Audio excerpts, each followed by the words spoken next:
Pessoal, continuando no assunto de funções e gráficos, na aula passada nós vimos como estabelecer o plano cartesiano, muito simples, e hoje vamos ver a questão de função e gráfico, certo?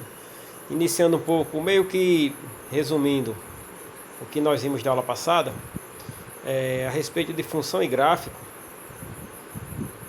fala sobre coordenadas cartesianas, que diz o seguinte: a forma de localizar os pontos no plano foi imaginada por René Descartes, 1956 a 1650, no século 17.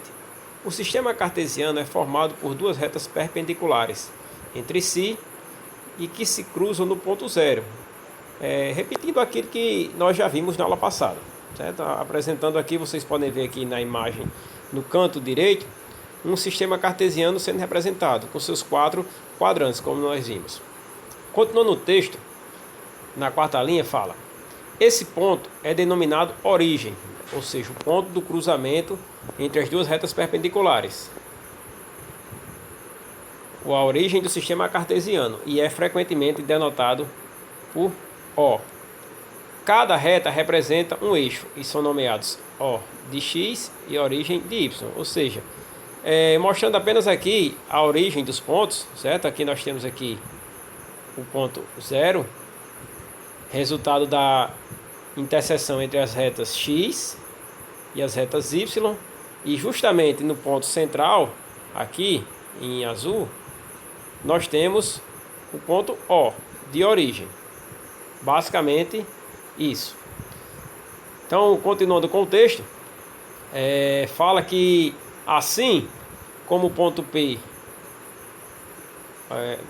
quer dizer, cada reta representa um eixo e são nomeados O de X e O de Y, sobrepondo um sistema cartesiano e um plano. Obtém-se um plano cartesiano, cuja principal vantagem é associar a cada ponto do plano um par de números reais, como vimos no exemplo também da aula passada. Assim, um ponto P do plano corresponde a um par ordenado x e y, com x e y reais. Então lembre-se, pessoal, que cada ponto ele é representado primeiramente pelo número de x e depois pelo número de y. Isso tudo é revisão da aula passada. O eixo horizontal, x, também é chamado eixo das abscissas, e o eixo vertical, o eixo das ordenadas. Esses eixos dividem o plano em quatro regiões chamadas quadrantes, ou seja, tudo isso explicando um pouco novamente tudo o que foi visto na última aula, para que a gente possa dar início ao estudo de diferentes gráficos da função. Cada função que a gente vai escrever, ao colocar no plano cartesiano, vocês vão se deparar com gráficos diferentes. Isso é muito interessante, porque vocês vão ver as diferenças entre os gráficos e com o que é e o que não é função. Então, vendo o gráfico da função, o gráfico de função, fala que o gráfico de uma função é o conjunto de pares ordenados, x e y, que tenham x pertencente ao domínio de uma função. Lá no início, há umas semanas atrás da disciplina, nós estudamos o que era o domínio de uma função. O que é o domínio de uma função? São todos os valores de x que você vai aplicar na função. O resultado será a minha imagem. Então, o reconhecimento do gráfico de uma função, como é que a gente vai reconhecer?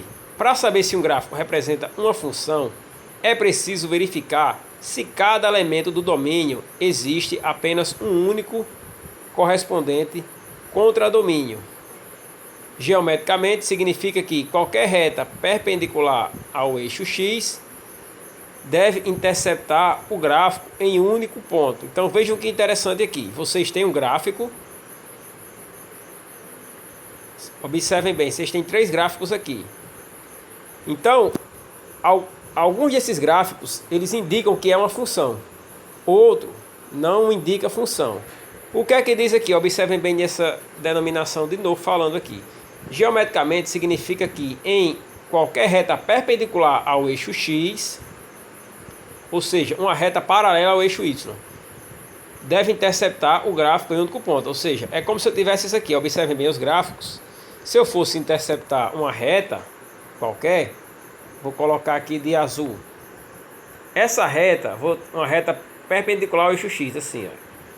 Eu vou traçar retas em azuis. Qualquer reta que eu traçar, vai tocar o ponto do gráfico em apenas um local aqui, ó. Esse aqui apenas aqui, certo? Ou seja, voltando aqui a minha gráfico original, cada reta que eu traçar nesse sentido de baixo para cima vai tocar esse gráfico aqui que vocês estão vendo em vermelho em um único ponto, ó. Se eu traçar aqui para cima vai tocar apenas nesse ponto exatamente aqui. Da mesma forma, esse gráfico aqui de cor verde, se eu for traçar uma reta, observem bem que ele vai tocar em quê? Em mais de um ponto. Observem bem aqui em azul, olha. Diferente do gráfico vermelho, se eu tocar essa reta aqui, ela vai tocar em mais de um ponto. E esse outro gráfico aqui, que é representado por esse círculo, se eu tocar novamente, eu vou colocar aqui em vermelho, vai tocar em mais de um ponto também, né? Esse aqui vai. Então, de todos os gráficos, o único que toca apenas uma vez é esse gráfico aqui. Então, o que é que significa dizer com tudo isso aqui? Que apenas esse gráfico representa uma função. Por quê? Porque se eu traçar uma reta perpendicular ao eixo X ou paralelo ao eixo Y, eu vou observar aqui o quê? Que ele toca o gráfico em apenas um ponto. Ou seja, então, de todos esses três gráficos aqui, apenas este, que eu vou estar identificando aqui para vocês, representa uma função. Apenas este aqui. Esses dois gráficos não representam função. Apenas isso aqui que diz o exemplo aqui. Então, lendo aqui os enunciados dos gráficos, diz o quê? Que qualquer reta perpendicular ao eixo X intercepta o gráfico em um ponto. Portanto, o gráfico representa uma função de x em y. No quadro verde diz que existem retas perpendiculares ao eixo X que interceptam o gráfico em mais de um ponto. Portanto, não representam uma função. E no quadro azul diz: existem retas perpendiculares ao eixo X que interceptam o gráfico em mais de um ponto. Portanto, o gráfico não representa uma função. Vejam que interessante isso aí. De todos esses três gráficos, apenas o gráfico destacado aqui com a setinha azul representa uma função. Por quê? Porque eu tracei uma reta e essa reta ela só toca o gráfico que está desenhado aqui em vermelho em apenas uma vez. Só para recordar, pessoal, que o gráfico é esse aqui, ó. Vou marcar destacado novo aqui. Esse aqui é o gráfico, certo? Este aqui é o gráfico. Eu estou destacando bastante com a cor vermelha. Então a reta só vai tocar esse gráfico apenas uma vez, caracterizando uma função. Bom, domínio e imagem a partir de um gráfico. Nós vimos em aulas anteriores o que é que significava o domínio e a imagem. O domínio nada mais seria do que o valor de x e a imagem o valor de f de x. Então, o domínio, se vocês forem observar aqui os gráficos, ele vai estar sendo representado aonde? No eixo x. Aqui eu vou ter o meu domínio em vermelho, ó, destacando aqui. Todos esses valores destacados aqui em verde é o meu domínio. E a minha imagem eu vou estar representando, ela vai estar sendo representada no eixo y. Vou destacar aqui de azul.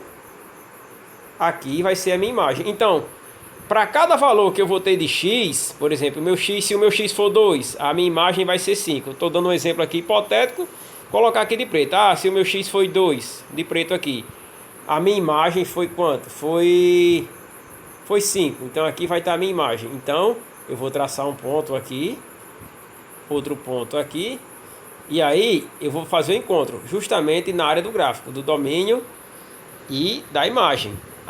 O meu x foi 4 e o meu y foi 6. Aí então eu venho aqui, o meu y foi 4 e o meu x foi 4 e o meu y foi 6.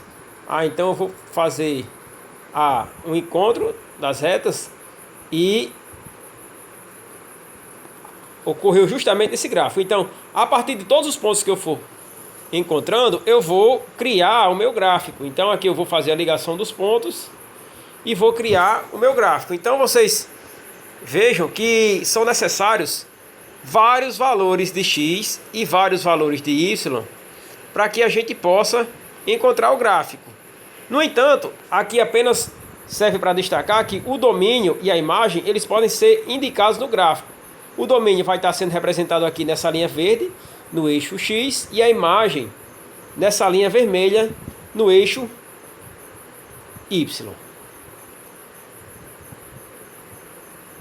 Vendo a questão do domínio de imagem, nós também podemos ver o que é que significa uma função crescente e uma função decrescente. Certo? Então aqui eu vou deixar para mais um vídeo adiante. Esse vídeo vai se encerrar na identificação do que significa o domínio e a imagem a partir de um gráfico. E aí o que solicita é que cada um possa ler e interpretar o conteúdo, que será concluído na próxima apresentação com função crescente e função decrescente.